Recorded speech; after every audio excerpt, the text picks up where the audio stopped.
acorda com uma sensação de que está atrasado, né? Parece. E a gente está, né? Uhum. Diante do que nós mesmos vamos criando, as coisas vão ganhando conexões de vasos comunicantes. Daqui a pouco você faz uma coisa, ela se comunica com 5, 6, aí o retorno é um pacote de uma complexidade maior, tudo vai ficando maior. E isso é um fenômeno dos nossos dias, nossos tempos? não, eu acho que, sobretudo, esse é um fenômeno da idade. Agora, é verdade que nos nossos dias a velocidade dos acontecimentos é uma coisa tão inconcebível para a mente. Uhum. A nossa mente não foi feita para existir sob o impacto tão avassalador de tantas informações que entram por todos os meios e modos, que não tem cérebro é muito estímulo, que consiga processar tudo, guardar, consolidar, experienciar, internalizar, provar, viver. Tudo isso demanda tempo, algum tempo. Hoje em dia não existe esse tempo que o cérebro demanda em si mesmo, disponível para consolidar qualquer coisa. Você não precisa nem ir muito longe. Pergunta a qualquer garoto o que ele comeu ontem no almoço, que ele não vai lembrar. Nem no jantar, nem quase coisa nenhuma. Se você chega para o seu filho à noite e pede para ele narrar o dia todo, se ele não for um cara que saiu de casa, entrou num escritório e ficou preso ali, se a vida dele tiver outras liberdades, raramente ele vai sequer lembrar do que aconteceu. Tem um monte de coisas que são ditas com impacto enorme e que a pessoa aparentemente dá uma resposta de um impacto enorme, mas ela virou a esquina, já houve outras tantas que quando ele chegar no fim da rua ele já não lembra dessa, de tantas outras que se acumularam. Esse acúmulo de coisas que não são guardadas nem consolidadas, que no máximo cabem na agenda, não se transformam em sensação experiencial, em sensação de tempo dentro da gente.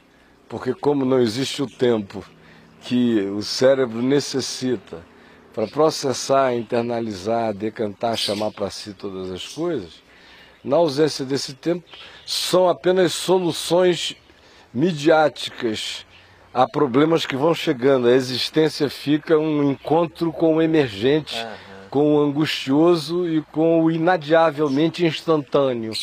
É um constante choque, isso é só choque, é só crash. Só.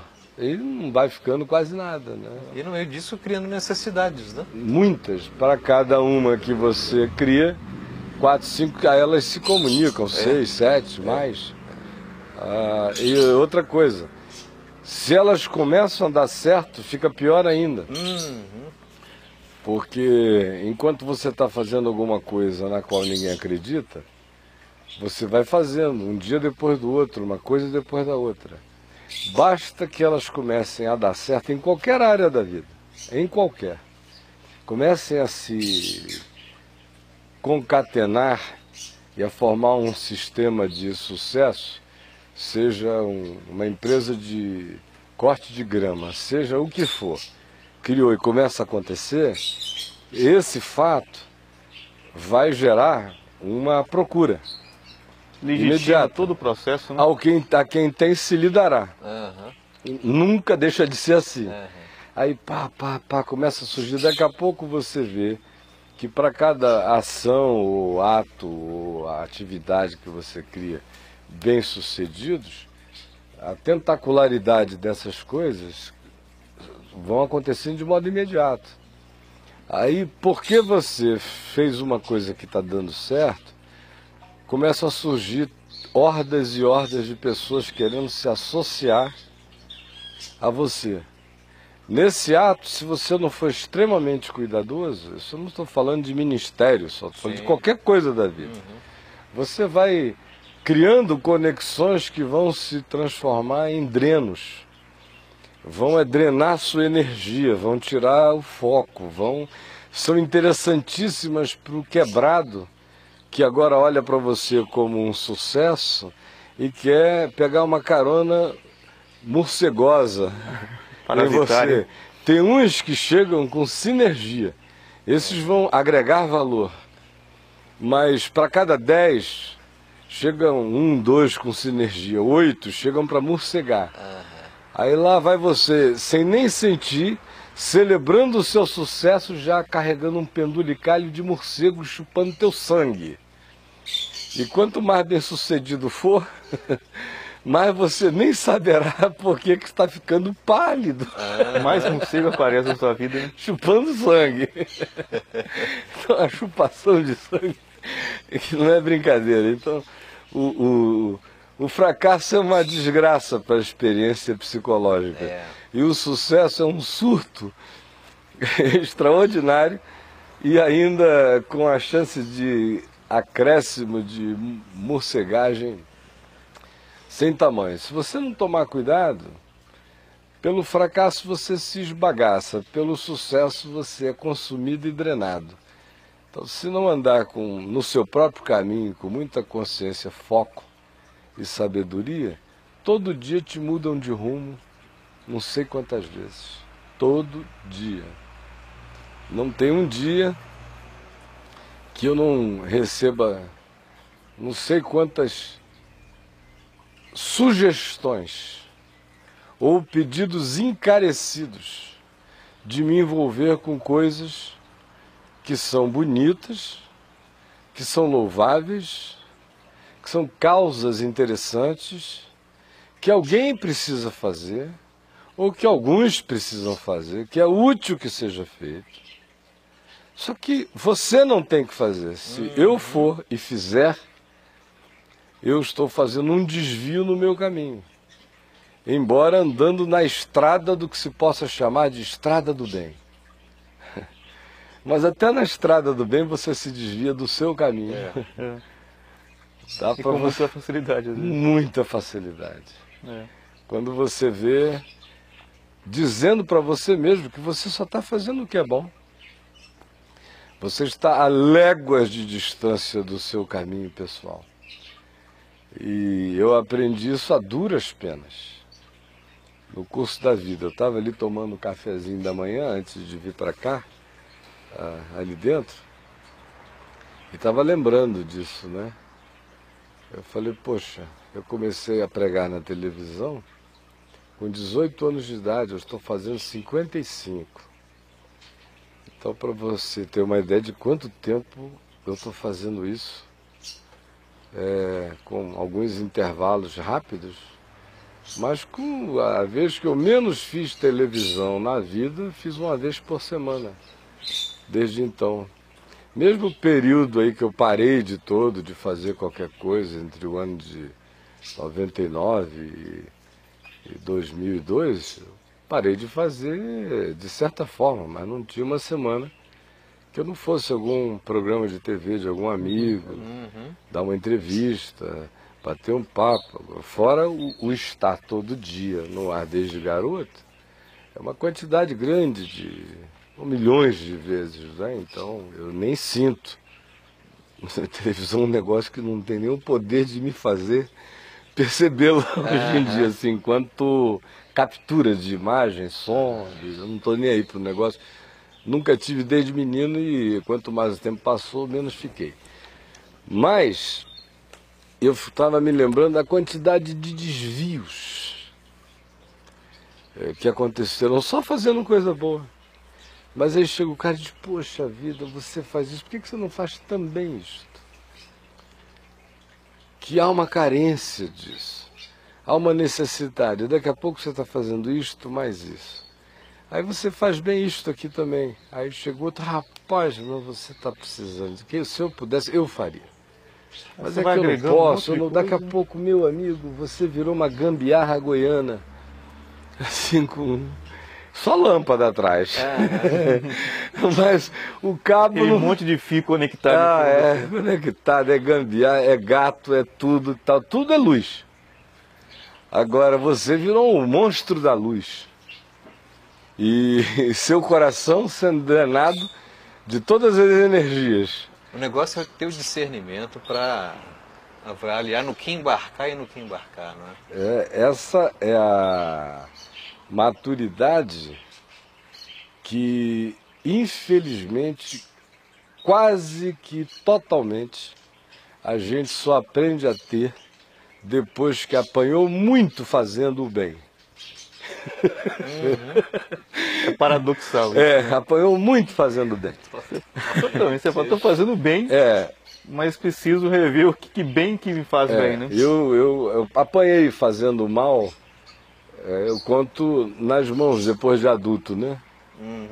Depois de 18 anos de idade, eu me considero um adulto desde que eu me converti, com 18 anos de idade.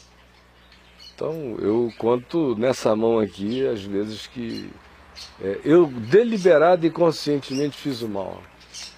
Quando eu traí a mãe dos meus filhos, eu não estava inocente, eu sabia o que eu estava fazendo.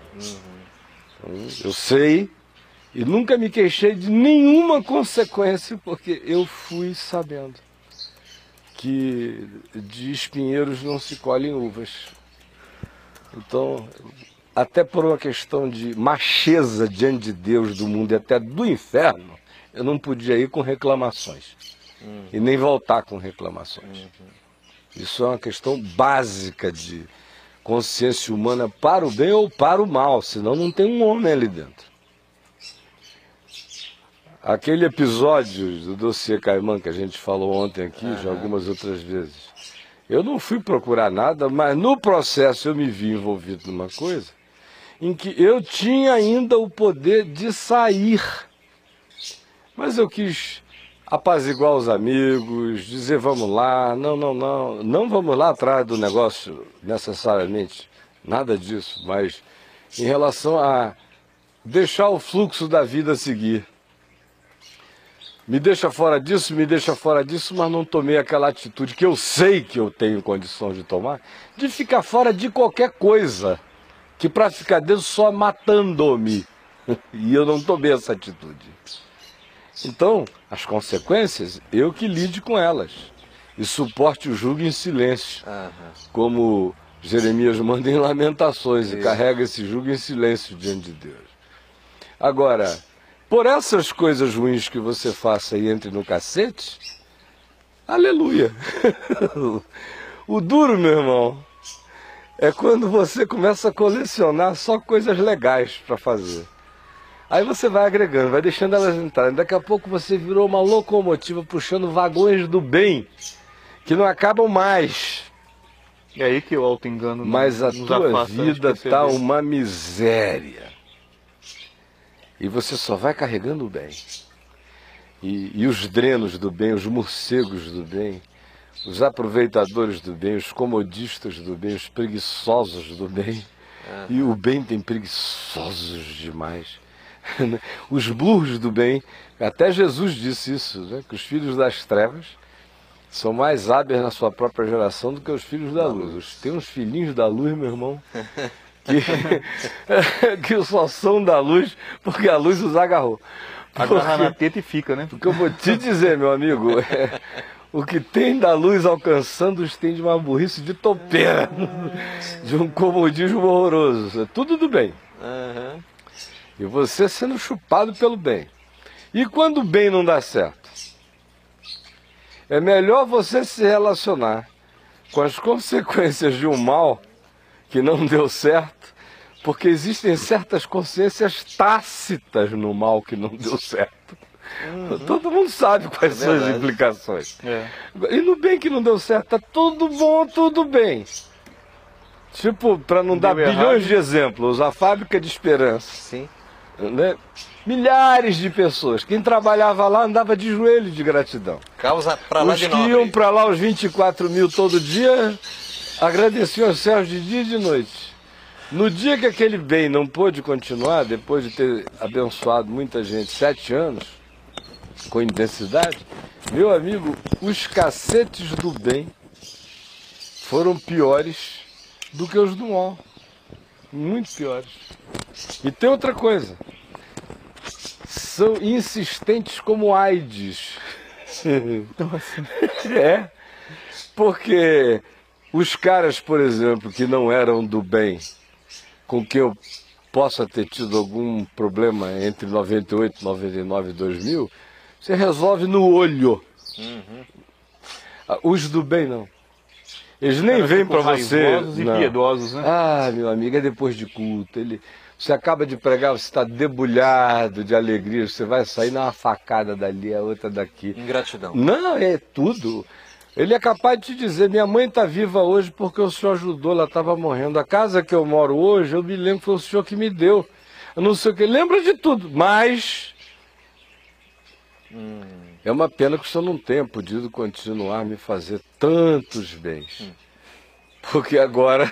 Há bondades que fazem mal, né? A faca vai entrar e vai entrar pesada aqui.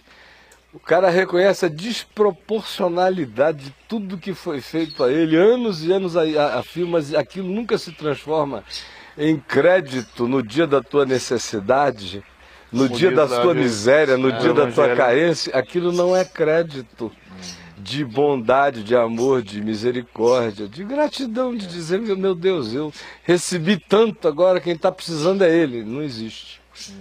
E aí, meu irmão, os morcegos do bem são infinitamente piores do que esses outros explícitos. Porque os outros são sanguinários mesmo, já chegam dizendo, mas esses do bem dizem que só comem fruta, que são frutíferos. Você é a frutinha deles. São herbívoros, né? Você viveu muito isso? Eu só vivi isso, meu amigo.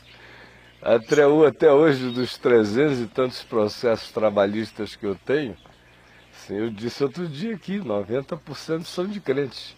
Os incrédulos não me processaram. Ficaram muito gratos, gratíssimos. Tinham ficado pouco tempo, receberam bem menos benefícios do que os que processaram. Os que mais processaram foram os que ficaram 17, 20 anos, 20 e tantos anos. Que eu praticamente criei mais do que o pai e a mãe. Que todo dia chegavam ali, me abençoa, pastor querido, minha vida está uma maravilha. E você vai, você casa a pessoa, você faz tudo. Você parece que tem um filho. Quer dizer, o que você espera desse indivíduo a quem você não tratou nunca como um empregado, porque do ponto de vista do mercado, ele não merecia ganhar 1/3 do que ganhava.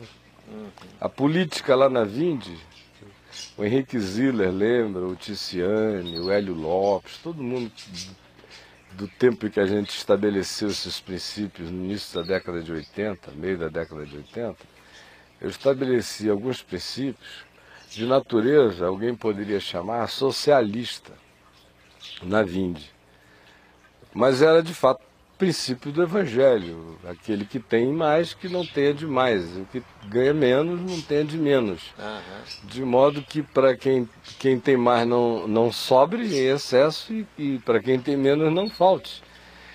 E para isso existiam algumas qualificações que remuneravam quem ganhava um pouco mais, e existiam condições naturais da vida humana que impediam que quem ganharia menos ganhasse muito de menos em relação às proporções do mercado. Então havia um termo médio que nivelava bastante as coisas, de modo que todo mundo que trabalhou ali fez sua casa própria, comprou seu carro, às vezes o outro uma segunda. Por quê? Porque o critério não era de quem é jovem, esperto, bonito, competente, gostoso e irresistível para fazer esse trabalho. O critério envolvia, claro, curricularidade também, mas sobretudo envolvia o que o indivíduo precisava para viver. Ele é casado? Tem quantos filhos? Com que idade, em que idade estão os filhos? Quais são as condições que circundam a existência dele? Nessas circunstâncias, o que minimamente essa pessoa precisa ter para viver de modo a bancar com a modéstia recomendada pelo Evangelho, mas não com pauperismo algum, ou necessidade alguma, o que ela precisa? achado esse coeficiente, todo mundo ganhava bem. E todo mundo ficou muito feliz porque não tinha ninguém no mercado pagando aquilo. Nós não estávamos fazendo nenhum esbanjamento. Estávamos no bolo, dividindo de maneira mais equânime com todos. E todos felicíssimos com a história toda. Quando isso acabou, e só acabou porque não tinha mais para pôr dentro, eu já tinha vendido tudo que eu tinha, casa, tudo, não me sobrou nada. Aí quando acabou, meu amigo, os de fora agradeceram de todo o coração, aos prantos. Pastor, minha vida nunca mais será a mesma pelo que já foi feito, pelo que o Senhor me ajudou a ter, experimentar, conhecer, provar, me encaminhar. Muito obrigado. Agora, os outros, mano, aquele pessoal que você dizia, não, esse aí foi ajudado na vida do ponto de vista das oportunidades, tanto quanto meu filho Ciro, tanto quanto meu filho Davi, meu filho Lucas, minha filha Juliana. Sim. Eu não posso esperar deles menos do que eu esperaria do Ciro, do Davi, do Lucas, claro, e da Juliana. O Ciro, o Davi, o Lucas e a Juliana não me processarão nenhum dia da vida que eu não possa ajudá-los mais. Mas foi justamente o que aconteceu. Alguém está vendo ali dizendo, não, você é um otário, um idiota, um ingênuo. Não, foram só 20 anos criando pessoas, acreditando, e que não geraram em mim nenhum cinismo, nenhuma descrença. Se tivessem gerado, eu não estava aqui hoje fazendo as coisas que eu faço com a mesma insistência. A diferença é que nunca mais na vida eu colocarei para debaixo de nenhum guarda-chuva, nem podendo, aquela quantidade de pessoas jamais. Né? Eu me tornei infinitamente mais seletivo no que diz respeito a valor agregado, seja ele de que natureza for, até humano, só se for exclusivamente para cumprir o objetivo desse bem que tem a ver com a consciência do meu caminho pessoal diante de Deus. Se não, mano, eu te dou a maior força, te ajudo, vai, faz em algum lugar, faz como você quiser, mas não estou permitindo ficar entubado, viver entubado, assim, com drenos e drenos, dando sangue. Você vira uma máquina de hemodiálise ambulante, né? Tudo que é sangue circulando por você. Aí não dá, é vampirismo e é uma pretensão inumana. Quer dizer, as facadas nas costas vieram pelo empenho em fazer o bem. A maior parte, Jesus disse também que seria assim, né? Vem desde o Salmo, aquele que come da minha mesa, que come do meu prato, é quem levanta contra mim o calcanhar. E Jesus advertiu muito quanto a isso. A gente não acredita, nem quer acreditar. Agora mesmo, enquanto as pessoas estão nos ouvindo e vendo, se elas forem lembrar, com raras exceções, elas verão que os problemas mais graves na existência delas hoje estão acontecendo em relação a pai, mãe, filho, parente ou amigo. Gente próxima. Os mais graves estão acontecendo nesse âmbito. Nos outros acontecem muitos, mas sem tanto poder de desestruturar a vida da gente, como acontece com esses que sentam na nossa mesa e depois levantam contra nós o calcanhar. Né? Então, o pessoal ali tem convicção absoluta. Se forem lembrar agora, por exemplo, para a gente não ter que aferir isso longe daqui, eu estou sem abrir o e-mail desde ontem. Quando eu abrir daqui a pouco ali, vai descer uma legião. Mas Legião. Tem caixa de e-mail que é processo de muitos. Muito. Legião é o meu nome, nós somos milhares. Essa carta não sai com enviar esse e-mail, não sai de jeito nenhum. Eu estou quase chamando já o meu e-mail de Gadareno. Então, qual é o teu nome? Aí tá entrando lá, Legião é meu nome, porque nós somos muitos, 4 mil, 5 mil, 6 mil. Aí, pois bem, eu vou abrir ali, daqui a pouco, e para cada 10 problemas que porventura eu ler, 2, 3 serão sobre terceiros sem nenhuma afinidade. 5 serão sobre o homem para quem a mulher tem aberto a perna, e os outros serão sobre pai, mãe, minha mulher, meu marido, ou coisa assim. Mas, ou seja, são todos os problemas entre a cama, o banheiro e a alcova. Quase todos. A cama pode ser a do motel, mas é alguém que ele ou ela disse, vem cá, meu amor. E meu amigo, o mundo inteiro gira em torno dessas praças. É verdade. Que tem como centro a mesa central da nossa casa, ou a nossa cama, ou é aí que acontecem as coisas. E Jesus não fez nenhum diagnóstico que prometesse que os grandes problemas e dificuldades do homem estariam na casa do vizinho ou longe da casa dele. Dentro da sua própria casa. Ele mesmo experimentou isso. Né? Nem os seus irmãos criam nele. Na própria família vê as primeiras adversidades dele. E esse ambiente da família, da fé, foi outro ambiente no qual ele disse que haveria muita traição, especialmente quanto mais você se aproximasse do tempo do fim. E sereis traídos por vossos pais, parentes e amigos, e lançarão mão de alguns de vós, um irmão entregará outro irmão. Então, a gente não precisa pensar nisso apenas como aquelas entregações do tipo Cristo em cadeias comunistas. Vai lá em casa pegar meu pai porque ele é crente. Não, tem entregações acontecendo de todos os modos. Não precisa ser político, ideológicas, são psicológicas, são traições, são desafeições, são desamores, são implacabilidades, são caprichos de não perdoar, são espíritos de vingança, são transferências de frustração particulares para um irmão que não tem nada a ver, a inveja pelo sucesso de alguém em casa. Eu atendo e encontro pai com inveja do sucesso do filho, para você ter ideia de onde a doença pode ir. Deveria nele despertar pelo menos um pouco de orgulho, né? Pelo menos a doença do orgulho. Do orgulho. Pelo menos sentir, pô, o meu filho está indo bem, né? Ou até mesmo bem melhor do que eu. Não é uma coisa que eu acho exatamente bonita, sentir orgulho de ninguém, nem de filho. Eu sinto alegria e grata pelos meus filhos. Mas, antes, um bom orgulho paterno, vaidoso, houvesse no coração dele. Se não couber a gratidão, não tem problema. Pelo menos fique babaca de orgulho pelo seu filho.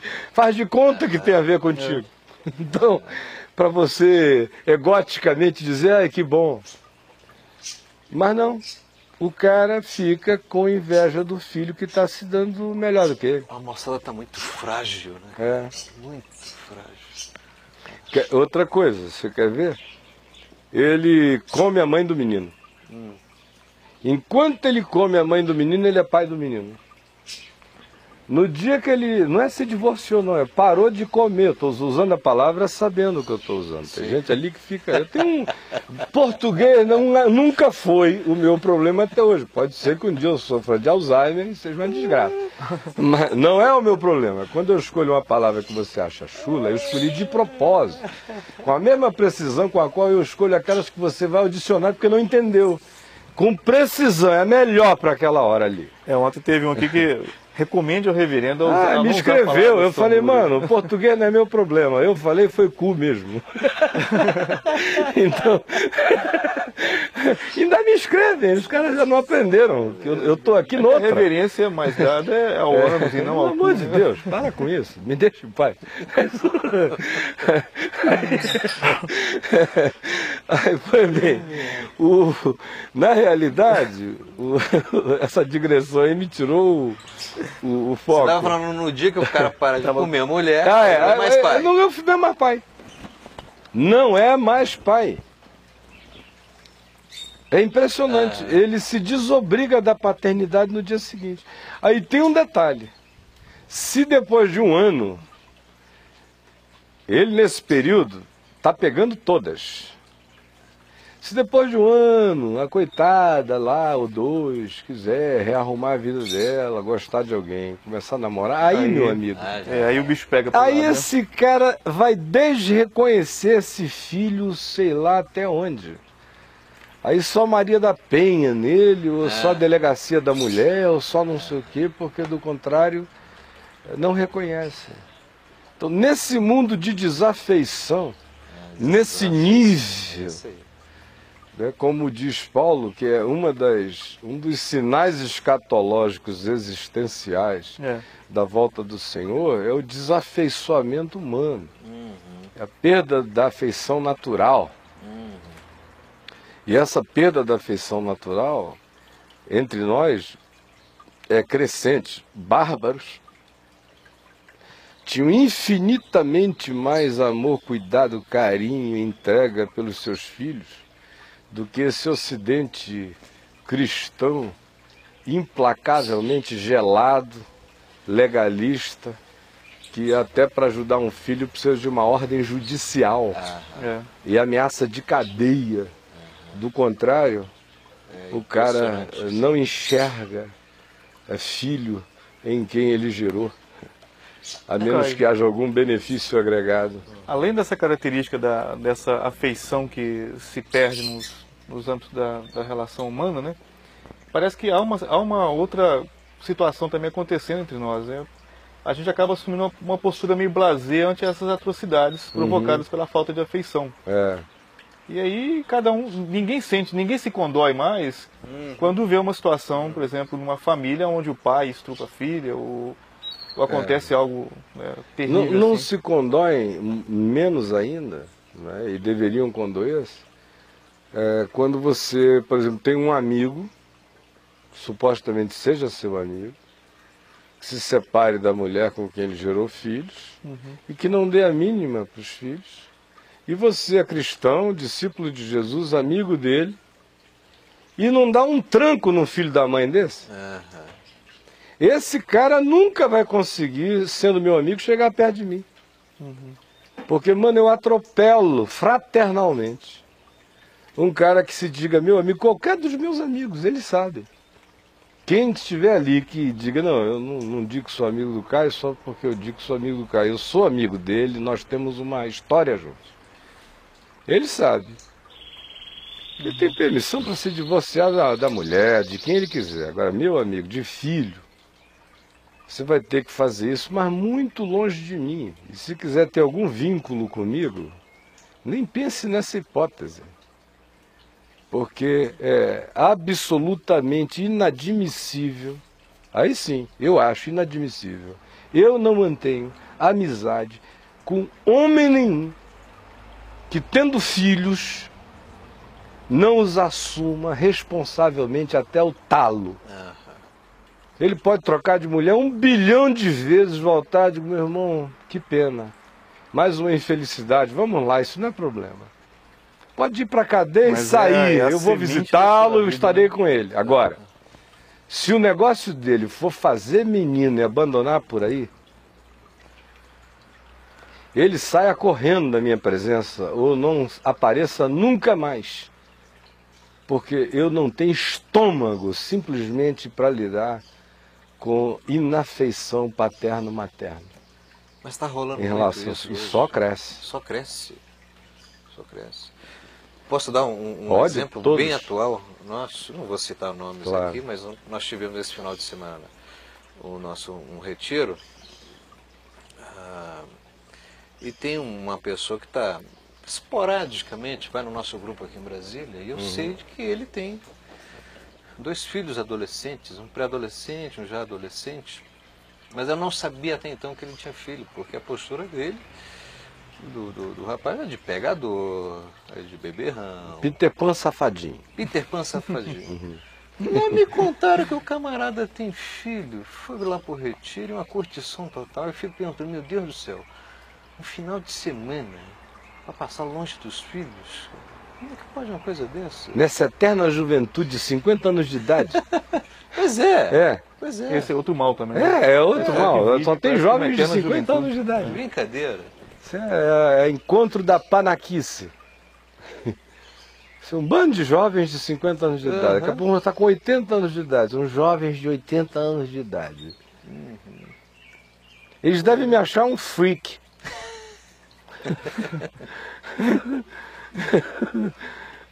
Eu devo estar virando um freak.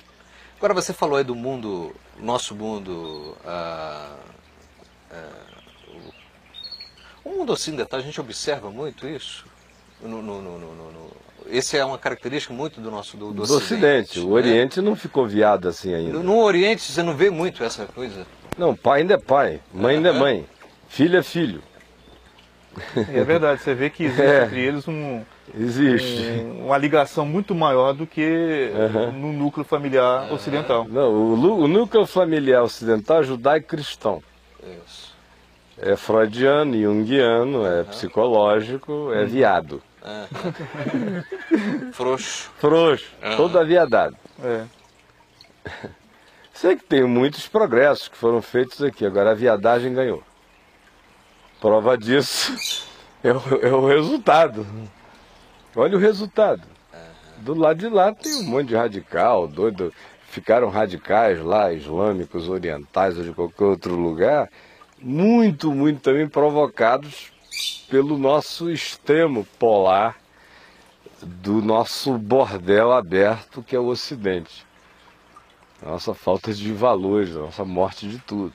Radicalizou, ajudou a radicalizar os radicais, a fundamentalizar os fundamentalistas, muito mais. Agora, o que está acontecendo entre nós é amorfo, é a perda da forma, é a tirania do vazio, é o pastoreio do nada, do vento, é a paternidade do pinto desgovernado, é a maternidade da genitália frouxa, da caçapa que deixa cair e não sabe dar de mamar. Isso para alguns estudiosos, assim, o pessoal que é o sociólogo, por exemplo. Isso que você falou agora caracteriza a era que eles chamam de pós-modernidade. Eles essa falta de valor, meio escandalizados com os meus termos e com a minha hipersimplificação, porque eu não tenho mais nem paciência para fazer a viagem sociológica, psicológica, antropológica, nos meandros disso tudo. Eu resumo tudo num pacote só. Esse é o quadro de hoje. Né? Como que uma família hoje retornaria aos princípios que a gente poderia dizer saudáveis? Ou melhor, por exemplo, uma pergunta aqui, como que se educa filhos num tempo como esse? Bom, pelo exemplo, é a única maneira. Como sempre foi. Até hoje, os pais estão pensando que educação de filho é meio, é método. É pedagogia, é modo. É comprar um livro. É comprar um livro, é sentar com ele. É o tal do tempo de qualidade, que só a nomeação desse tempo já é outra viadagem. Isso aprisiona um monte de gente. Coisa do aí tempo o cara vai, tá na hora do meu tempo de qualidade. Aí tempo de qualidade deixa eu tirar a agenda, limpar não sei o que, é a hora do Fernandinho. Aí fica ali, todo ali, a mãezinha, pensando em mil coisas, mas vamos, Fernandinho, olha o que eu reservei para você, a historinha que a mamãe guardou. Aí, mas o tempo de qualidade tem hora para começar, tem hora para terminar, ele só não tem interrupção telefônica nem isso, mas ele é tempo de qualidade bosta nenhuma, porcaria nenhuma. Acha que criança é idiota. Que que ela não sente. Não sente. Que ela não está sabendo qual é o teu tempo de qualidade. Não tem uma inteireza de coração. Não tem verdade, não está ali, não é. Não chegou para ser, estar, ficar. Então, o pessoal fica pensando que educar filho é dizer, não bate aí não, meu filho.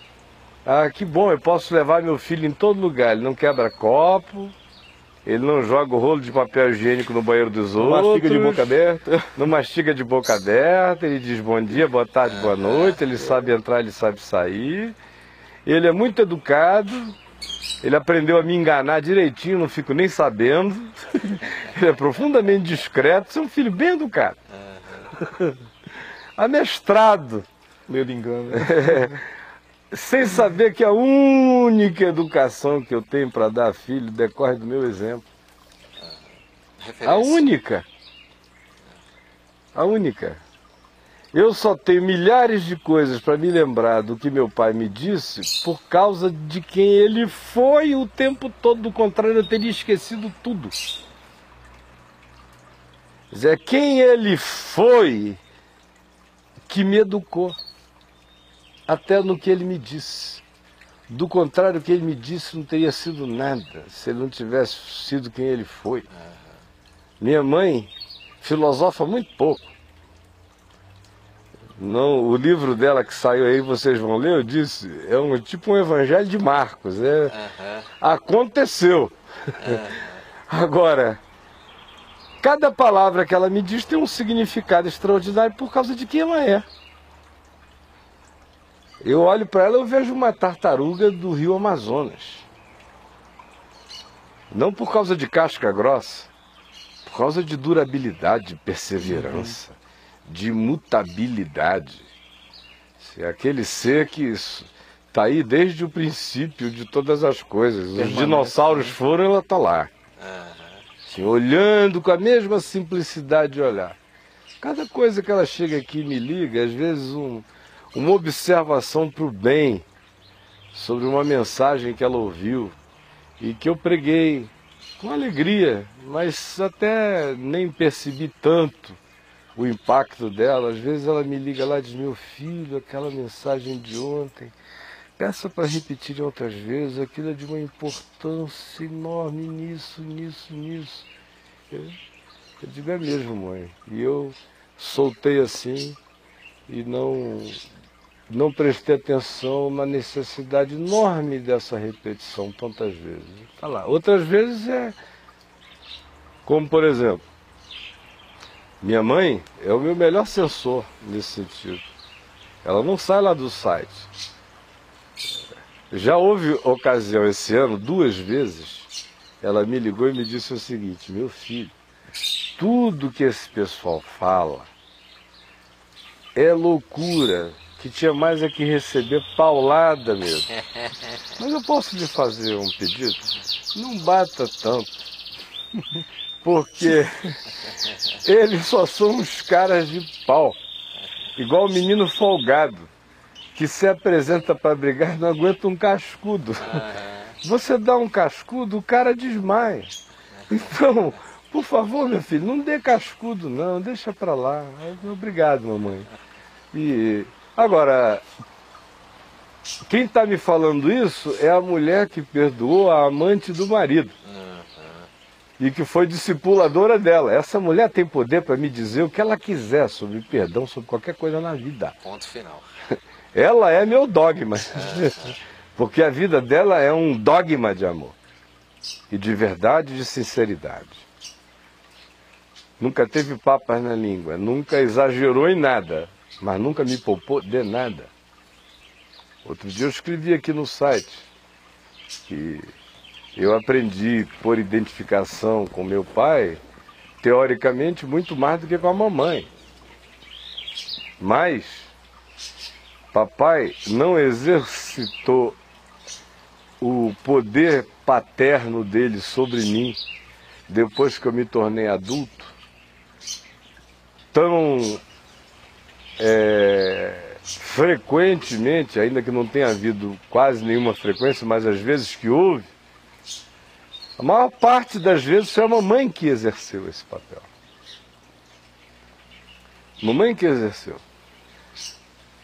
Até porque o meu pai tinha assim, complexidades de análise psicológica que o faziam assim, muito mais longânimo na ponderação dele antes de chegar lá.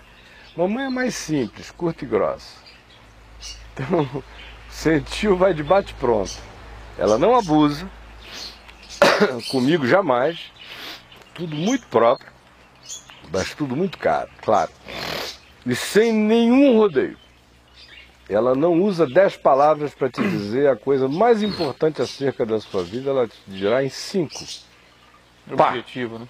Direto. E entra como uma espada romana. Curta, direta e fatal. E eu levo a sério até a profundidade do meu ser. Não por causa de nada, mas por causa do exemplo. Então, exemplo é tudo.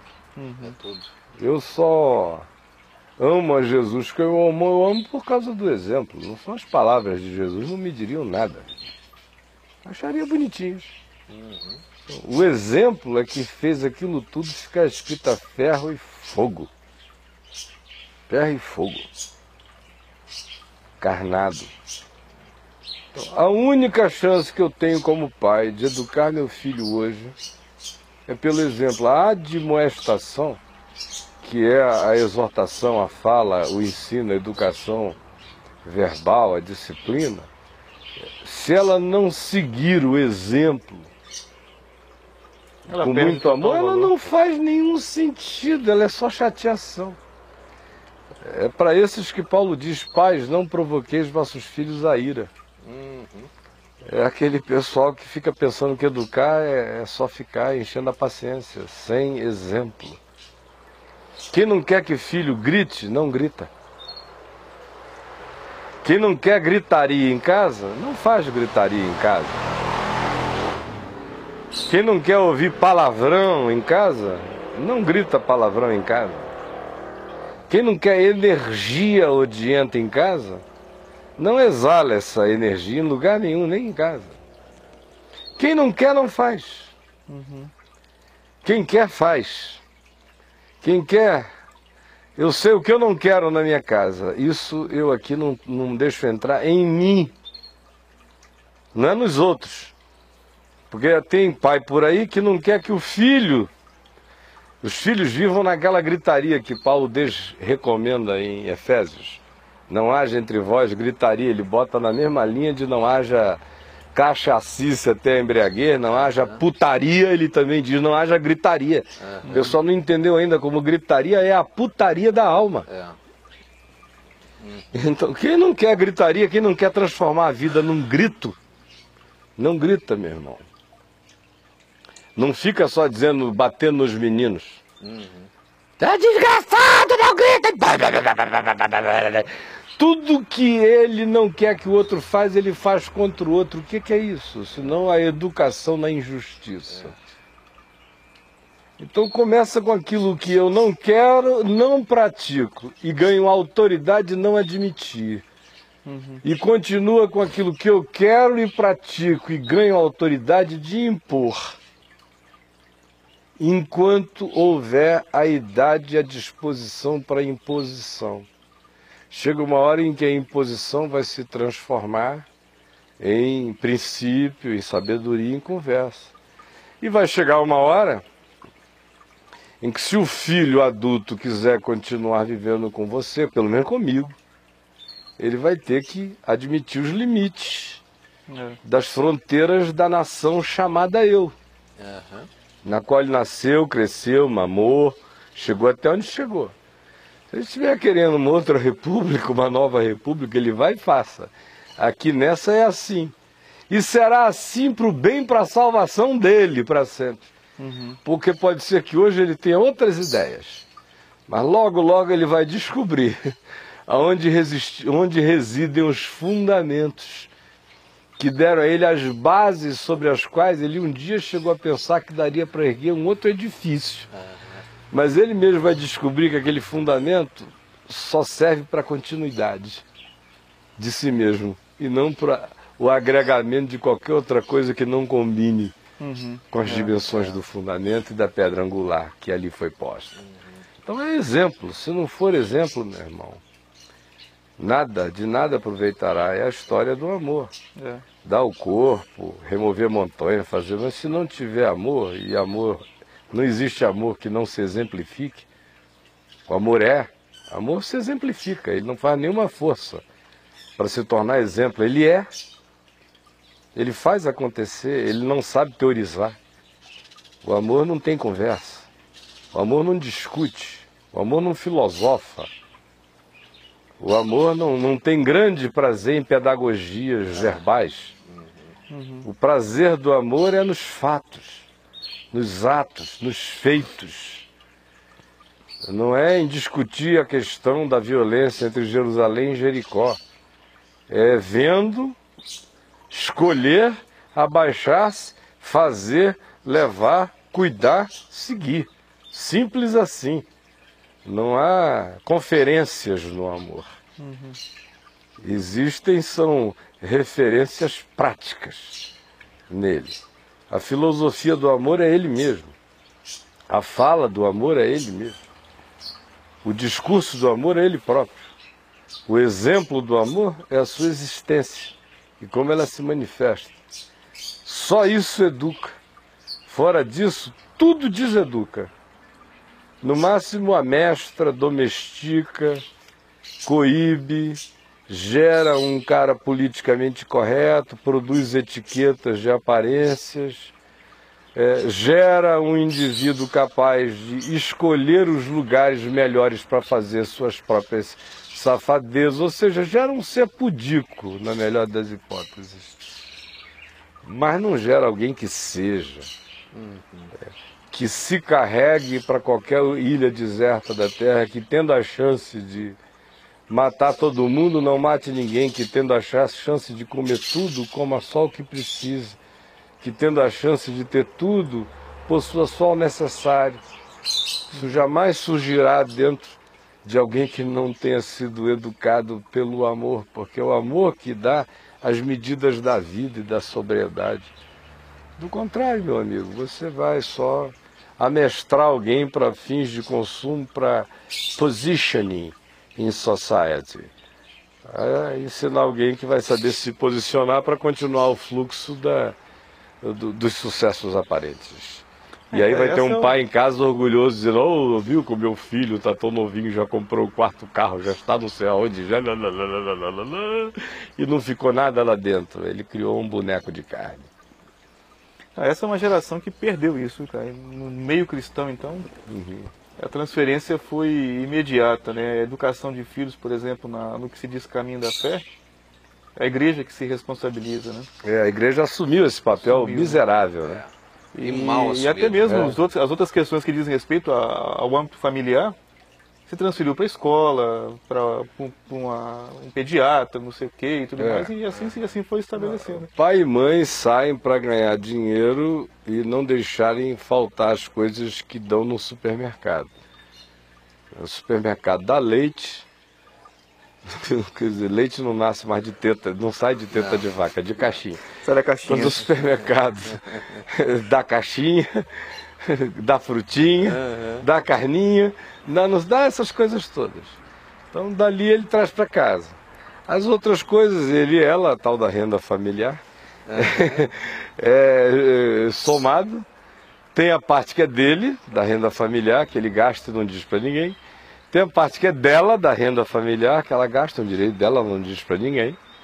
Se ambos não tiverem esses dois mundos secretos, eles não se realizarem enquanto gente, isso é uma outra palavra, assim, das mais bregas e nojentas que tem, enquanto alguma coisa. Enquanto mulher, me dá vontade de espancar quando eu ouço um negócio desse. Pelo amor de Deus, enquanto mulher, o que é isso? Perdeu aquela noção de... a nível de mulher, enquanto carne, mulher... Né? Perdeu aquela noção de uma só carne. Enquanto mulher, eu digo, você é o que mais além de mulher, minha filha? Eu enquanto mulher, eu enquanto homem. O que você faz nas horas vagas enquanto não é homem, bicho? Eu tô de férias. Quando você não está no enquanto, o que é que rola? Eu não tenho enquanto.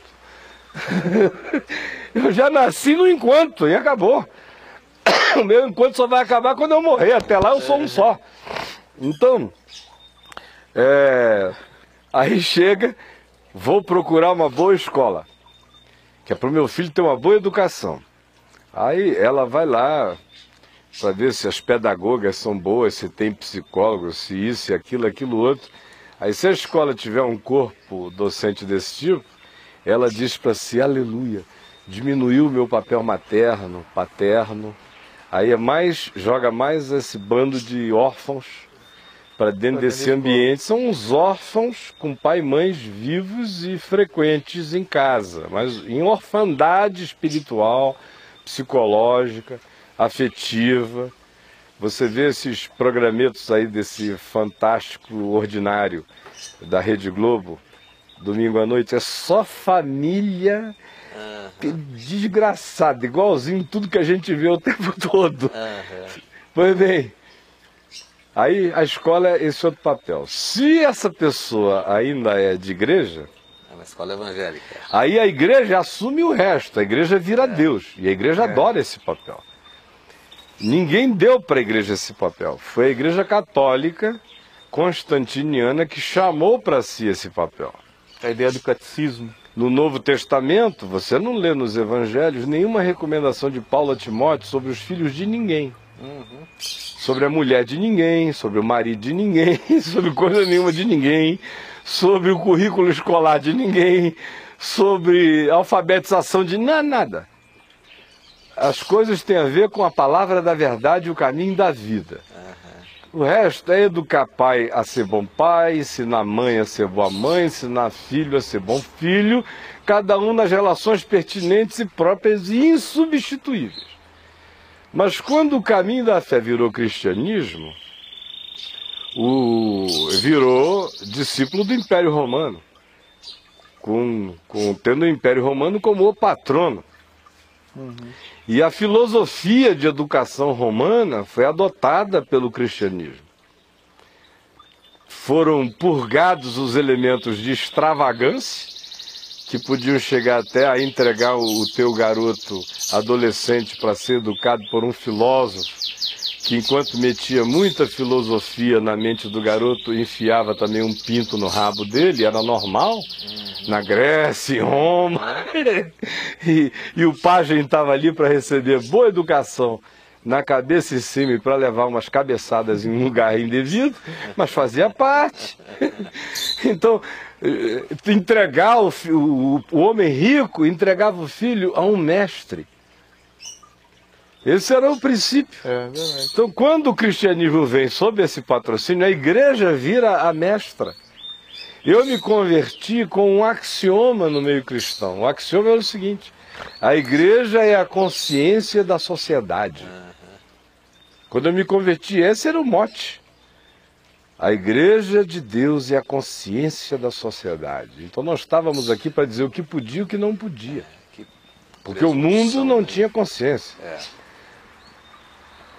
A igreja chamou todos esses papéis para cima de si. E aí ela legisla sobre tudo há milênios.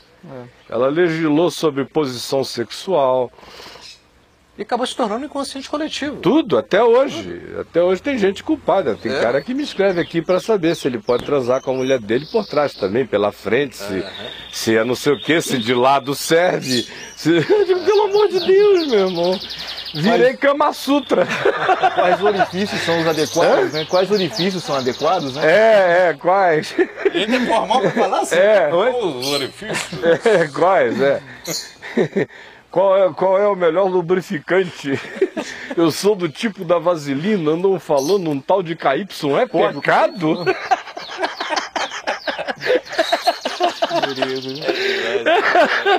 Tudo. Por quê, hein? Por que te perguntam tudo? Porque a igreja disse que tinha que ser assim. E ela praticou isso. E pratica. Tem gente ali vendo a gente que para namorar alguém tem que ficar numa fila pedindo, esperando a hora do pastor presidente, essa figura de bruxo oficial evangélico, poder recebê-lo por 5 minutos, para numa venetada, não é numa canetada, numa venetada, decidir se aquele garoto pode ou não namorar aquela menina. Pode ser uma venetada ou pode ser também uma pintada. Porque às vezes ele diz, não pode. Ele não pode, às vezes é porque ele tem um tesão enrustido na garota danada e não pode. Ou porque ele gostaria muito que o filho dele, já que ele não pode, pelo menos que a minha carne pegue essa maravilha. Essa eu vou guardar para o meu garoto. Essa aqui eu vou proibir. Você não pode, minha filha. Aí vai o cara para casa dizendo, Senhor Jesus, por quê? Tu deixa essa revelação ao meu pastor. É tudo um bando de idiota. Tá pensando que Jesus falou alguma coisa com o pastor dele. Foi o pinto do pastor que falou com o pastor, meu filho. Você não entendeu ainda. Com a cabeça de baixo, hein? Cara, foi só com a cabeça que não quer falar, só quer se meter. Então, e o cara vai para casa zangado com a revelação, surta, se interna, fica com ódio de Deus, tudo por causa dessas maluquices. Se mete em tudo, com quem pode, com quem não pode, como pode. Se está na hora de ter filho ou não está. Até nisso, né? Em todas as coisas, é o diabo. Na realidade, é o diabo. É o diabo. Aí, conclusão, cria-se uma geração inteira sem pensamento, sem consciência, sem autodeterminação, sem volição, sem caráter, sem responsabilidade, sem coragem de dizer eu criei, por isso é que eu falei, eu penso, por isso é que eu fiz, eu acredito, por isso é que eu faço, eu fiz, errei, assumo. É. Não existe nada disso. Quando essa moçada surta vai para outro polo, né? No dia que perdem o poder da bruxaria, o medo da bruxaria eclesiástica, todo mundo solta a franga. Por isso o evangélico, quando perde essa referência, quando o Deus do evangelho, que em geral é a igreja, o superego da igreja, é o Espírito Santo, de crente, quando ele perde isso, a menina fica mais doida do que a putana mais maluca. O gay controlado, monstro, né? O gay controlado vai para Ponte Rio, Niterói, ficar de 4 e diz não precisa pagar o pedágio. Surta como ele ninguém. Vai na hora do rush. Na hora do rush. Tudo nesse meio vira o. Nada fica pior. Nada. Nada. Os monstros todos estavam recalcados, que estavam sufocados, que só tinha uma pedra em cima, aparecem nessa hora. Né? Nada, não tem história pior do que a história da repressão cristã quando a franga é solta. Aí, meu amigo, tudo que essa igreja sentou em cima e disse que podia, que não podia, quando o cara diz não, essa bunda não é da mamãe, é da igreja sentada em cima de mim, e eu não vou ficar nesse buraco, e sai. Aí ele quer descontar o atrasado, ele desconta contra ele. Aí ele se prostitui até a morte, ele é gay, ele dá até o AIDS, ela é menina, ela chupa até cair os dentes, ela vai, degradação, para todo lado. Por causa dessa maluquice toda. Por causa de transferências do povo para a igreja e dessa igreja maluca que diz, venham que eu sou Deus, eu é que sei, eu determino, eu mando, eu posso. Adoece esse ente coletivo chamado igreja, adoece os indivíduozinhos que ficam sujeitos a esse satanismo, a essa lavagem cerebral, a essa perda de consciência pessoal. A igreja, como ela existe, ela é o maior, a igreja, e agora aqui eu digo religião de um modo geral, especialmente as religiões monoteístas, que são as que têm um Deus acerca de quem se pode cantar. Aquela musiquinha desgraçada inventada em algum lugar do inferno, né? Como é que é mesmo? Vê bem, pezinho aonde olha a mãozinha, pisas, o que vê, como é que é aquela música? Olha a mãozinha que pega. Como é que ela é a Olhei música? onde... Como é que começa a famigerada? Eu não lembro, mas eu sei que é cuidar do olhinho que vê, termina com cuidado, olho, boca, mão e pé. O cara diz, cuidado, dá uma Salvador, que tem, está olhando pra você. Cuidado, olho, boca, mão e pé. O cara diz, ai meu Deus do céu, eu devia ser uma lesma. Era melhor não ter olho, não ter boca, não ter pé. Me sondando. É uma desgraça. Era moleque, eu lembro. Quando os meus filhos chegaram lá em casa pequenininho cantando essa história, eu fui igual um leão. Era pastor lá na igreja, proibia essa miséria, igual aquela outra. Meu coração era preto, mas Cristo aqui já entrou e mostra aquele preto. Um monte de crioulo na sala. Evangelização com na África. Meu coração era preto, mas Cristo aqui já entrou. Seu precioso sangue, aí vamos vermelhão, pá! Sangue de Cristo já vira logo sangue de hospital, de vampiro. Não é um conteúdo de remissão de pecados, é um líquido mesmo. Então, mas Cristo aqui já entrou, seu precioso sangue, aí traz o brancão. Tão alvo assim me tornou, como diz a sua palavra, Em ruas de ouro andarei. Aí vinha aquela cartolina Amarela, com purpurina do Joãozinho 30. Amarelona. Pá, brilhosa. Em ruas de ouro andarei. Enfim. Essa igreja do meu coração era preto, do cuidado, olho, boca, mão em pé, o Salvador do céu está olhando para você, foi que fez essa geração inteira ficar assim. Ela se tornou isso, ela fez isso virar isso aí, não tem do que se queixar. Absolutamente de nada. De modo, meus irmãos, que quando Jesus quis falar de humildade, ele não falou. Ele, em Mateus 5, disse: bem-aventurados os humildes de espírito, porque deles é o reino dos céus. Aí não falou mais em humildade. Até Mateus 18, quando alguém perguntaram quem era o maior entre eles. Aí ele botou uma criança no meio e disse: quem não se humilhar como esta criança não entra no reino. Aí lá em João 13, antes de ir embora, ele também não fala de humildade. Ele tira a roupa, fica peladão, peladão, peladão pela floresta, porque tirou as roupas de cima e tirou as de baixo. E usou o garment, a veste de baixo, a toalha de baixo, a cueca toalha, o cingir, para enxugar o pé da moçada com aquilo que ele cobriu o pinto divino dele. Ele foi enxugar o pé dos outros, com aquilo que Paulo diz que a gente usa de mais limpo para cobrir o que em nós precisa de mais cobertura.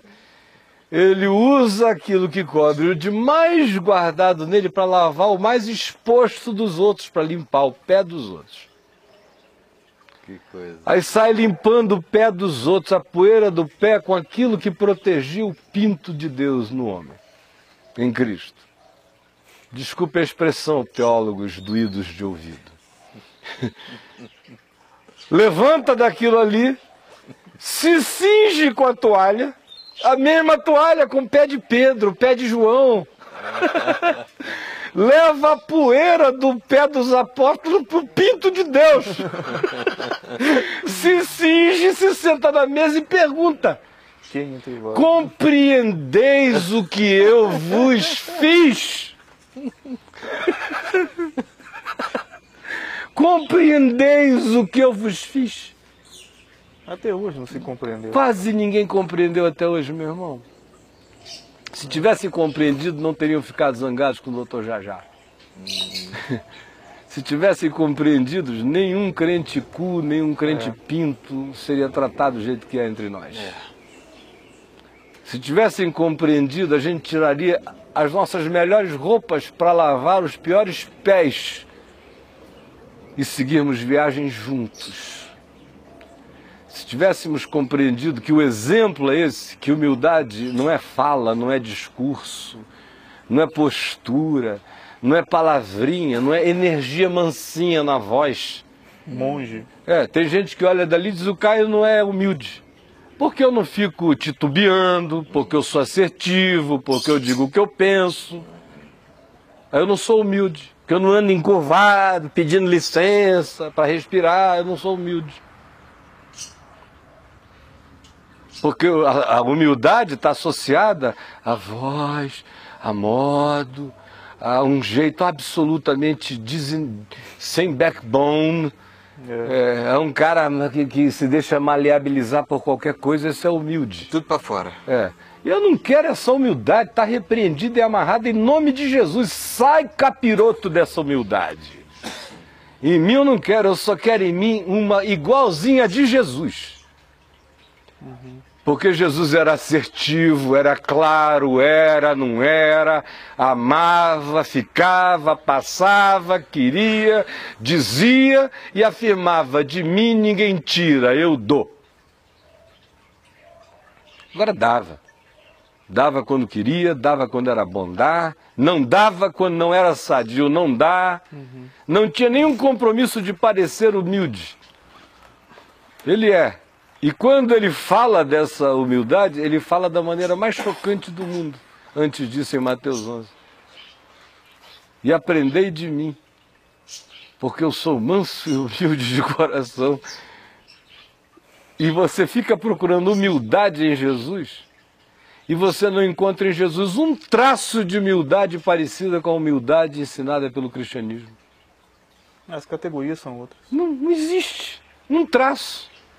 Pelas categorias de humildade, de mosteiro e de virtude do cristianismo, Jesus era arrogante. Porque não compreendeu o que ele fez, ele não estava ali para falar disso, ele estava para fazer. Ele é aquele que chega, o serviço de Jesus, o trabalho de garçom de Jesus é o sonho de consumo da igreja. É ficar em pé na frente de uma multidão falando. Isso é o sonho de consumo de quem está lá. Eu queria estar ali. Ficam pensando que está ali falando é que é o negócio. Jesus chega e diz, olha, no meio de vocês eu sou aquele que serve. A diaconia é outra. A diaconia é minha aqui, eu só estou dando pão para todo mundo, eu estou trabalhando, estou servindo. Porque para nós a diaconia virou uma função, um cargo, um ofício. Do cara que não serve para mais nada. E que a gente bota atrás do portão da igreja dando comida para gente que não presta para nada também. Do ponto de vista da igreja. Para os banguelosos, desdentados, mendicantes, solitários, exalando alto teor alcoólico, que a gente atende depois da reunião com os diáconos que não servem para presbíteros. Que não servem para presbíteros. Diácono vitalício é o cara sem nenhuma chance de virar presbítero. Então o tornam vitalício, que é para ele achar que ele é insubstituível na função até a morte. O cara vira aquele que você tem que falar, resistir ao diácono, ele fugirá de vós. O tempo acabou, né, gente? Acabou aí? Temos quantos minutos 15 minutos ainda? 15 minutos. 10 minutinhos. E aí, a gente respondeu alguma outra pergunta? Além Eu acho que educação? o tema hoje, a gente pegou bem na primeira questão, né? Que foi a pergunta que eu coloquei aqui sobre a educação dos filhos, né? Similar a essa, talvez para a gente ficar fechado dentro de um tema, tem aqui uma observação, nem seria uma pergunta, mas o que a gente poderia dizer acerca do impacto da cultura moderna japonesa que tem se instalado no mundo pelas vias de desenho animados, quadrinhos, jogos de videogame, essas coisas assim. Como que você controla isso se esses são meios de estímulo à violência? Ninguém controla nada. Infantil. Eu não acredito em controle.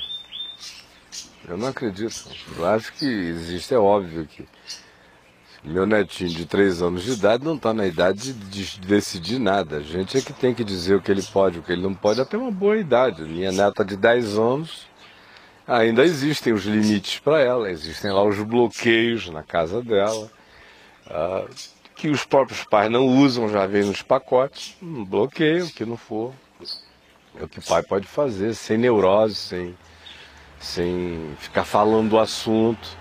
Sem passar o dia inteiro tentando catequizar o filho contra os excessos do mundo, porque só vai gerar uma curiosidade danada, um tesão incontrolável em provar, saber, ver, enfiar a cara e saber como é que é. No mais, eu não acredito em controle e não tem nada de errado com os japoneses a não ser fazerem parte dessa desgraçada aldeia global de troca de informações. Os japoneses não inventaram o cinema. Como eles não inventaram quase tudo. Eles foi o dom de tornar menor, mais barato, aperfeiçoar e distribuir em grande escala. E a disseminação disso só foi se aumentando. Mesma coisa, os desenhos animados. O primeiro monstro da televisão não foi nenhum japonês que inventou. Os Godzillas nasceram em Hollywood. Década de 30. Eu lembro desses treinos. Os King Kongs nasceram em Hollywood. Tudo mais nasceu em Hollywood. Quando os japoneses pegaram, eles só misturaram com os mitos deles.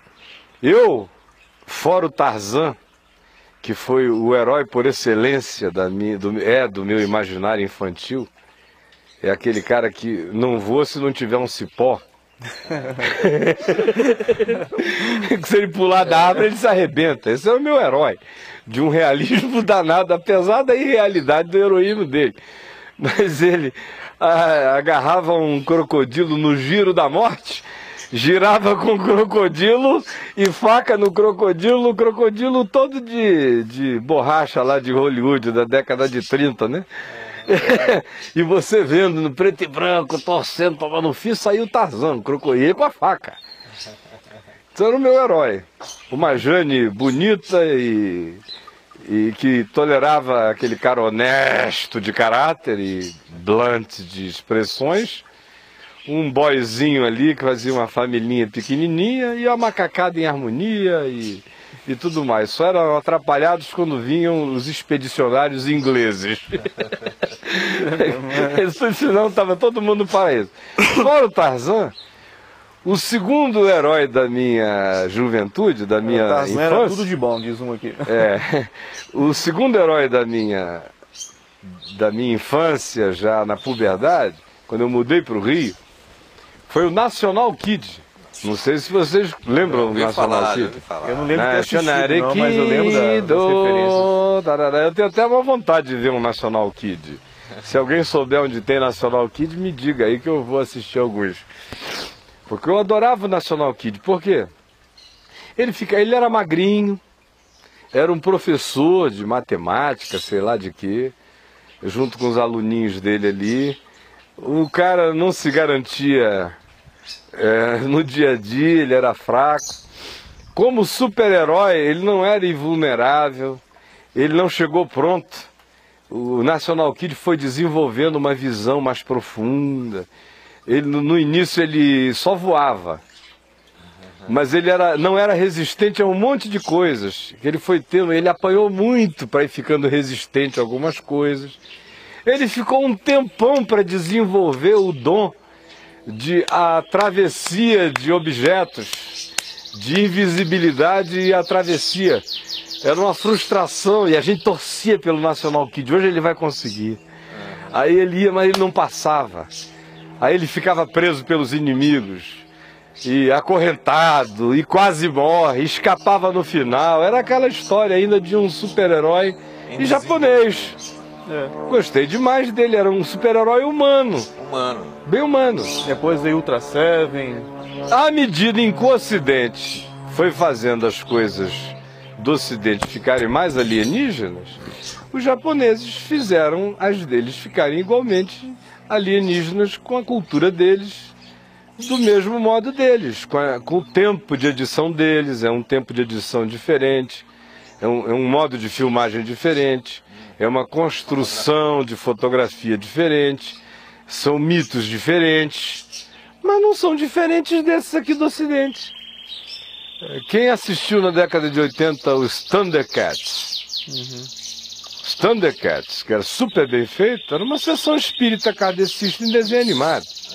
Um paranormal, um bruxo, um que entrava em transe mediúnico, virava o olho, o outro ouvia a voz, o outro não sei o quê. Mas a médium era gostosa, era uma bonequinha bonitinha, da bunda bonita, peito bonito, cabelo lourinho. O outro médium era não sei o quê. Tudo parece com os objetos estéticos de consumo do Ocidente. Aí fica menos chocante do que aquele outro lá com a cara quadrada, o nariz não sei o quê, com aquelas agressividades do desenho, da logotipia e da caricatura oriental. Aí agrega-se ao que acontece no conteúdo o choque do elemento considerado feio pelos adultos, da apresentação estética disso, e que a garotada não interpreta do mesmo modo. Eu às vezes estou ali no Discovery Kids com o Mateuzinho, vendo Backyardigans, Lazy Town, Cid o cientista, Jorge o curioso, e eu lá com ele sabe tudo, né? Vovô, Cid o cientista aí. A gente vai lá e vê o Cid o cientista, dou a maior força para ele nas coisas. O Adriano, então, é a rainha da criatividade naquela hora ali, né? Aí, se você sem querer muda, passa por um Nickelodeon, ou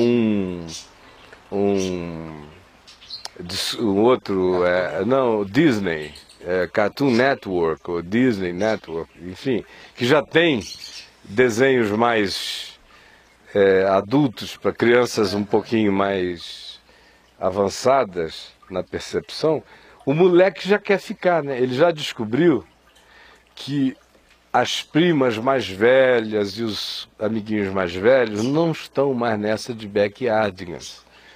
Já está todo mundo no Ben 10 para lá. Aí ele vou Ben 10, Ben 10, Ben 10, Ben 10, aí você tem que ficar no Ben 10. Aí do Ben 10 já vem na sequência e começa a pancadaria. Aí pá, eu fico vendo os narizes tortos, as caras não sei o que, começa a ficar tudo já muito esquisito. No Discovery Kids tem até a Princesinha do Mar, que é um horror de feia. Vocês já viram a Princesinha do Mar? Não. Princesinha do Mar é feia pra caramba, tem uns dentes feios, ela é horrorosa, mas ela é gente boa. E é feito de propósito, para ensinar a criança a não ficar impressionado com o valor estético, com a aparência. Então a primeira vez que eu vi a Princesinha, eu nunca tinha visto o conteúdo do desenho. Eu já cheguei no quarto, o Mateuzinho estava assistindo na minha cama, eu já cheguei dizendo, meu filho, mas que menininha mais feia essa aí? Aí ele olhou para mim e falou, mas ela é boazinha, vovô. Aí eu falei, obrigado pela lição. Aí já fiquei para ver, digo, mas ela é maravilhosa, Princesinha do Mar. Depois de um tempo ela vai ficando linda. Ele, né, vovô, fica linda. Vai falar mal da Princesinha do Mar para ele, que graças a Deus ele viu outra coisa. Essa é uma pedagogia bonita. É de você pegar o elemento estético considerado feio e enchê-lo de conteúdo mavioso para ensinar a criança a enxergar a beleza nas manifestações externas da feiura. E essa pedagogia não está presente na maioria das produções. O belo pode ser belo por fora, feio por dentro. Aí é dissimulação. É o cara que é bonito à beça, mas é um diabo. A mulher que é bonita à beça, sedutora, mas uma diaba. Mas raramente você tem heróis de criança que são esteticamente feios por fora e belos por dentro. Quando vai fazer um herói para criança, em geral eles fazem bonito de cabo a rabo. Não é? Mas eles não admitem essa contradição da qual a existência é feita. E os seres humanos têm que aprender a discerni-la na vida. Estabelece um maniqueísmo ali. Já fica maniqueísta, a partir do desenho animado.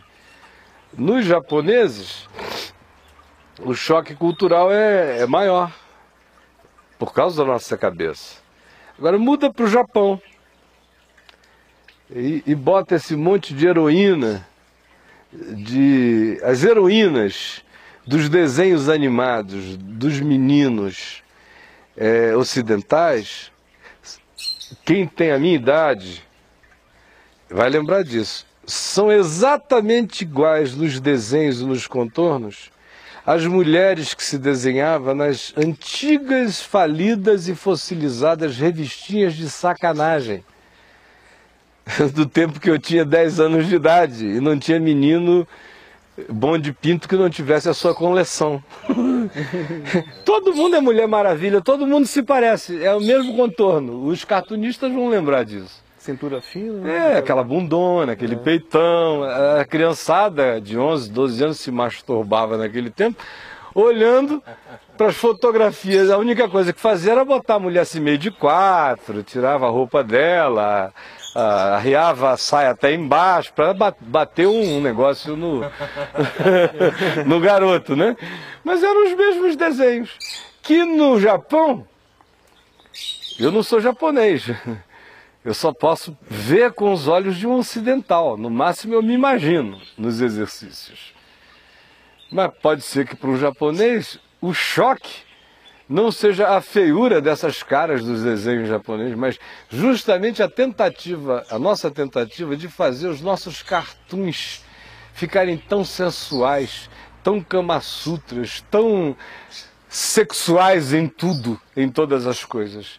Os deles, pelo menos, vêm com as caras explícitas das caricaturas que eles estão construindo. Os nossos é que carregam essas ambiguidades que a gente não sabe por onde é que o apelo está chegando na criança. Se o estímulo é o pinto dele, é a vontade dele de voar, é o elemento lúdico e mágico, ou seja, a complexidade dos estímulos produzidos nos nossos entretenimentos são infinitamente mais provocantes do que os dos desenhos animados japoneses. São mais sutis, né? Os nossos são, os japoneses não, são de uma explicitude. Pau, pancada é pancada, soco é soco, morte é morte, tudo é cara. O feio é o feio, está tudo muito dito ali. Então eu me preocuparia muito menos com os desenhos japoneses do que com aquilo que chega com esse invólucro dessa sutileza toda, que vai te ensinando maldadezinhas diversas, vestidas de muita beleza, de muita estética, de muita sedução, que excita o cérebro tanto quanto excita a glande. E o cara não fica nem sabendo por que está querendo tanto se tornar aquilo. O elemento subliminar na nossa cultura ocidental é infinitamente mais poderoso e forte do que se deseja admitir. A gente... Veja, quando foi a última vez que você viu um carro sendo vendido sem uma mulher gostosa se esfregando na porta? Isso é raridade, seja um negócio. Quando foi? Nem jipão de safari, meu irmão. Até o cara, aquele vaqueiro do Marlboro, perdeu o emprego. O vaqueiro do Marlboro, com a corda dele, perdeu. Vamos botar uma égua com uma mulher maravilha sentada em cima, com algum shortinho encavadão entrando até a metade do ânus, e ela cavalgando, linda e maravilhosa e deslumbrante, porque não fazem mais propaganda do Marlboro nem de cigarro, mas se fizesse hoje em dia ia ser assim, já não tem lugar nem para o vaqueiro. A terra onde os homens se encontram, lembra? O slogan. É o slogan, a terra onde os homens se encontram. É a terra onde os homens se encontram. Aí aparecia que os dois sentados na fogueira, fumando Marlboro. Eu sei que em 1998, no final do ano, quando caiu a casa toda lá, eu estava em Boca Raton. Rapaz, me deu um acesso de Marlboro Man, que era uma coisa impressionante. O mundo inteiro tinha acabado. E tem umas coisas estranhas em mim que eu só verifico depois. Determinante em relação a determinados tempos da vida, às vezes surgem em mim umas respostas totalmente incompreensíveis. No meio daquela desconstrução toda, eu amanheci um dia Marlboro Man. Marlboro Man. Fui no supermercado, eu comprei um torrão daquele que Marlboro Man come no deserto, quando o cara sai com aquele jabá para ficar um mês fora. Falei, Marlboro Man. Um jabá desse tamanho, litros de água no meu carro, sumina no barco. Marlboro Man, eu só volto quando acabar o jabá. Quando acabar na ida ou você reserva pra volta? Quando acabar na volta, eu retorno para casa. Fiquei um mês de Marlboro Man. Quase que uma necessidade psicológica do Marlboro Man. Não estava podendo sair dos Estados Unidos para ir para o Amazonas, senão eu teria me internado no mato. Então foi Marlboro Man lá mesmo. Mas o Marlboro Man chegou aqui entre nós em razão do fato de que até o elemento subliminar no Ocidente é de um poder avassalador e não existe nada sendo vendido sem sugestão sensual embutida de algum modo. Você compra o seu desejo. Não é nem o objeto oferecido. Você compra o desejo não apresentado explicitamente no objeto, porém identificado pelo cérebro de maneira subliminar e que suscita em você avidez de consumo que sua mente relaciona ao objeto sem que você saiba que ela está sendo provocada por uma pulsão mais profunda que se vincula àquilo que está escondido no objeto, que de fato tornou-se o desejo, o objeto do seu desejo, mas que o seu cérebro não o identifica como presente, por isso desvia a energia do desejo para o objeto explícito apresentado à venda.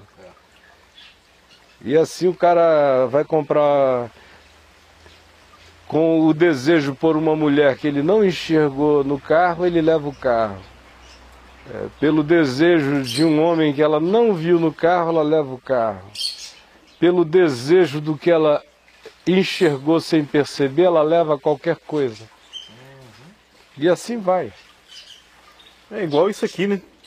O cara tem, daqui a pouquinho ele se vê diante da loja do telefone celular querendo trocar por um mais moderno. Está ultrapassado. Já está ultrapassado. Quando esse negócio saiu, falei aqui num papo de graça há não sei quanto tempo atrás, o primeiro que eu vi foi num aeroporto em LA. Na década de 80 era uma mala desse tamanho. Vinha com a caixa comprada. Caixa, só faltava essa, assim, de carregar nas costas. Enorme. Aqueles Motorola tijolo. Aí demorou uns 3 anos para sair aquele que era um telefone que hoje já não fazem mais nem para ser telefone sem fio de casa. Era um tijolão aí grande, com uma antena, literalmente desse tamanho. Segurava assim o celular. Aí depois saiu aquele outro da Motorola, aquele tijolo brick de casa menor, né? Aquele assim, essa grossura. Aí eles foram diminuindo. Eu comecei a usar o celular no tempo do maior. E usei bastante da década de 90 inteira. Foi a década de 3 celulares o tempo todo. Um no carro e 2 comigo. Um só para secretária e coisas urgentes, um no carro para o motorista e um que era aquele que a mídia consumia. E eu achava que era impossível, com tanta coisa para fazer, viver sem 3 celulares já agora. Quando chegamos em 99, eu usava ainda celular. 2000 eu comecei a dizer, uso ou não uso celular? Aí eu encontrei a Adriana. A Adriana tinha celular. Enquanto a gente não morava juntos, eu precisava do celular para ser achado e achá-la. Assim que nós nos unimos, eu fui deixando meu celular na gaveta. Aí eu já não usava mais. Ela estava comigo, meus filhos, se quiserem me achar, ligam para casa. Eu não estou mais no mundo inteiro. Antes eles precisavam me achar no celular, porque eu vivia igual o diabo, de onde vem de rodear a terra e andar por ela. Então, tinha que ter um celular, né? Aí, agora não, estou em casa, me acha no fixo. Eu acho o telefone um estupro, acho uma coisa utilíssima e desgraçada ao mesmo tempo. Tenho uma relação muito ruim com o telefone, por isso vocês ligam tanto para cá e se não houver quem atenda, eu cada vez atendo menos, não é porque não tem ninguém em casa não, eu me nego. Eu não estou precisando, não estou procurando, não estou perguntando por nada. Por que eu tenho que ficar sujeito a toda pulsão humana em qualquer lugar da Terra? Dá uma coceira no cara, vou ligar para o cara e eu tenho que sair correndo para atender. Eu não faço isso. Vai ficar rouco, eu só atendo quando eu posso. Assim eu quero ou eu estou precisando. Do contrário, a máquina já está programada para ficar rouca. Não estou nessa. Me mande um e-mail. Mande um recado. Tem gente que trabalha me ajudando nisso. Eles já são menos solicitados do que eu. Eu peço ajuda para dar uma filtrada. Porque eu não me submeto mais a isso.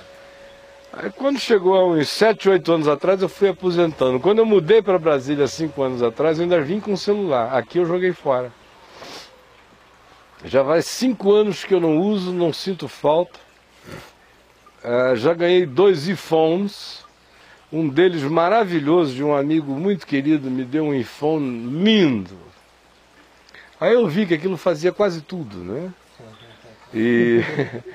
Mas eu estava precisando de uma impressora ali em cima, sem dinheiro para comprar, precisando de não sei o que, eu troquei o iPhone por uma impressora. Eu ia guardar o iPhone dele muito mais como uma coisa afetiva, porque não há ninguém no mundo que vá me fazer voltar a usar celular outra vez, a menos que a minha vida deixe de ser como ela está sendo agora. Se eu precisar passar o dia na rua andando, eu vou precisar de algum meio de comunicação.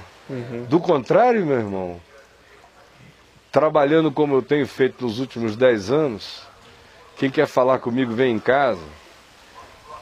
É daqui que eu produzo tudo. A gente está falando com o Japão aqui, nós estamos sentados aqui. Então, enquanto for isso, eu não preciso de celular, nem quero. E nem quero o outro fixo, que está aqui para eu falar. E eu estou já na iminência, já devia ter posto isso, de criar um telefonezinho assim, exclusivamente para mamãe, filho, neto e pronto. Porque tem determinadas horas que, sinceramente, você precisa não ser achado. E o mundo inteiro viveu assim. Deus em Cristo viveu assim. Por que eu tenho que ser diferente? Eu posso ficar 4 dias sem saber que um amigo morreu. Jesus pôde, por que eu não posso? A humanidade inteira, a humanidade inteira podia ficar às vezes 1 ano sem saber que o tio mais querido tinha morrido. Agora eu tenho que saber no segundo seguinte. São as necessidades que a gente cria, né? E acho que são urgentes. Não tem urgência nenhuma, ele morreu. A gente fica preso aí. Davi iria dizer, morreu, então botem a mesa para eu comer, beber, me ungir com óleo, porque já passou a hora. Então, celular, meu amigo, eu estou enfiando em buracos que o contenham. Longe de mim, bem cimentadamente. E o telefone, não estranhem, não fiquem me ligando, eu não atendo. Não atendo mesmo. Se eu estiver precisando, eu ligo para alguém. Se eu não estiver precisando, eu não ligo. O Chico, nós estamos juntos aqui há alguns anos. Quantas vezes eu liguei para você? Você talvez conte em 2 mãos. Né? 20 ligações, esse período todo. E-mail vários por dia. Mas ligação para quê? O Chico está lá quieto, eu só vou atrapalhar o Chico ligando. Vou ficar 5 minutos com ele. No e-mail eu levo 20 segundos para escrever, ele leva 10 para ler. Tudo foi dito, o tempo dele rende mais, é menos nervoso para a mulher dele.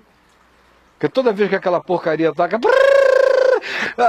vem da úlcera até não sei aonde, na família inteira, na mulher, nos filhos, em todo mundo. Para quê? Para quê aquela invasão? Essa doença vem de onde? Quem é que me obriga a isso? Então, meu querido, você quer essa coisa?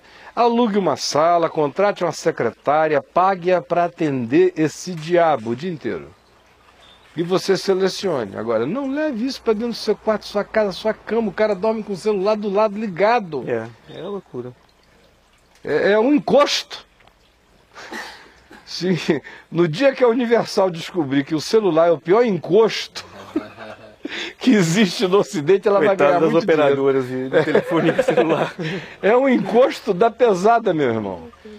E que de mim eu estou livre desse mal, cada vez mais. Até do da casa. E sem nenhuma culpa. Tem gente aqui perguntando qual que é o seu número de celular. Tem uma aqui. Qual é o teu número de celular, pastor? É o meu, né? É um código binário. 01100110. Ligue para esse número. É um celular quântico. É um nanonúmero. Gente boa, a gente acabou aqui. A Marta está te esperando lá, Chico, com 1000 atividades. O Jack tem que ir para o consultório, tem muita coisa acontecendo. E você, meu querido amigo, escreva para papodegraca@vmvtv.com.br. Se você desejar sugerir o tema de amanhã, o programa será repetido hoje às 3 da tarde, às 9h30 da noite.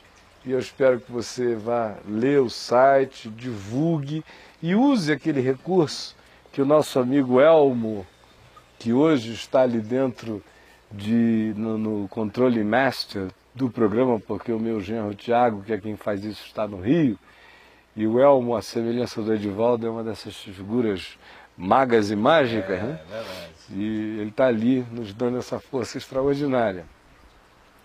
eu pedi e ele desenvolveu, e há uma semana atrás ele disse aqui numa terça-feira que quem entra no site da Vem Ver TV, aí eu vou pedir ao Chico para explicar, ele está mais afeito a isso. Como é que a pessoa faz para mandar o link com a mensagem, com o conteúdo do vídeo para o seu amigo apenas clicar e já cair dentro da Vem Ver TV assistindo? Bom, esse é um sistema que o Elmo disponibilizou recentemente e que ele funciona, primeiramente, você estando logado no site, ou seja, você tem que acessar com seu e-mail, sua senha e entrar na TV.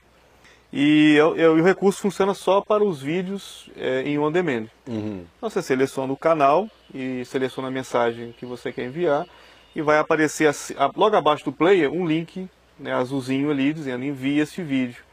Você clica, preenche o seu e-mail, o e-mail do seu amigo e a pessoa recebe o vídeo simples, lá. né? Simples. Ele Ele vai receber só, ele vai abrir a tela da TV com o vídeo já carregando e ele vai poder assistir aquela mensagem ali. Eu queria muito, muito mesmo que se você confia, acredita, participa e identifica nas coisas que nós temos dito e falado em nome de Jesus, realidades úteis e do Evangelho para a vida de pessoas que você queira bem e ame, eu quero de todo o coração estimular você a ir lá, a fazer as suas seleções e enviar para muitos amigos seus. Quem sabe você pode, assim, desse modo, fazer muito bem a muita gente. Antes de nós terminarmos, eu gostaria de pedir apenas que nós orássemos em razão de alguns dos assuntos que foram abordados aqui. Às vezes, alguns deles são abordados do modo mais natural possível, como se a gente estivesse conversando num bar. O nome do programa é Papo de Graça, justamente para que seja graça não apenas nos conteúdos, mas graça nas levezas quando for o caso, graça na espontaneidade sempre, de modo que a gente está conversando aqui como 3 homens conversam, 3 discípulos de Jesus conversariam em volta de qualquer árvore. E você sabe que é assim. E esse é o Espírito, e é assim que nós andamos. Nós conversamos aqui diante de você do mesmo modo que a gente conversa quando essas câmeras são desligadas. Não muda absolutamente nada. Nada, nada, nada, nada. Se as câmeras se desligassem e você estivesse sentado aqui, você iria ver a continuidade da nossa conversa do mesmo modo, do mesmo jeito, com os mesmos termos, sem nenhum afetamento. Essas câmeras não adicionam um elemento a mais ao que a gente está fazendo aqui e nem nos reprimem. Está tudo normal e natural. Não tem diretor monitorando nada. Jamais terá. Então, se você acha que os modos do Evangelho anunciados, os conteúdos do Evangelho anunciados através de modos humanos normais, podem ser úteis para a gente normal, que até hoje não quis o Evangelho, porque ele é apresentado pelos modos anormais e estereotipados de gente que na cara já está declarando que o que discursa para fora não tem correspondência para o lado de dentro. Então, envie para essas pessoas esses links e ajude esses amigos a terem acesso à palavra da vida. E eu quero orar, encerrando. Inclusive, queria sugerir ao pessoal que assista hoje a reprise da mensagem de ontem à noite do Caminho do Discípulo. Acho que foi uma mensagem que, a mim, além do bem que me fez, o impacto do reencantamento e da transformação e da metanoia que tem que existir na nossa vida. Então, recomendo, assista hoje a reprise, né? E assim que estiver no on demand, dispare, né? Envie isso aí. A reprise será às 20 horas? Isso, no mesmo horário da reunião de ontem, né? Então, assista, foi sobre Mateus 18. Quem é, porventura, o maior no reino dos céus? Então, assista e vamos orar. Senhor Jesus, nós temos conversado muitos assuntos aqui agora, já por quase um ano. Tu sabes tudo que falamos, com que coração nós temos dito. nós rogamos que o volume de todas essas coisas seja bom.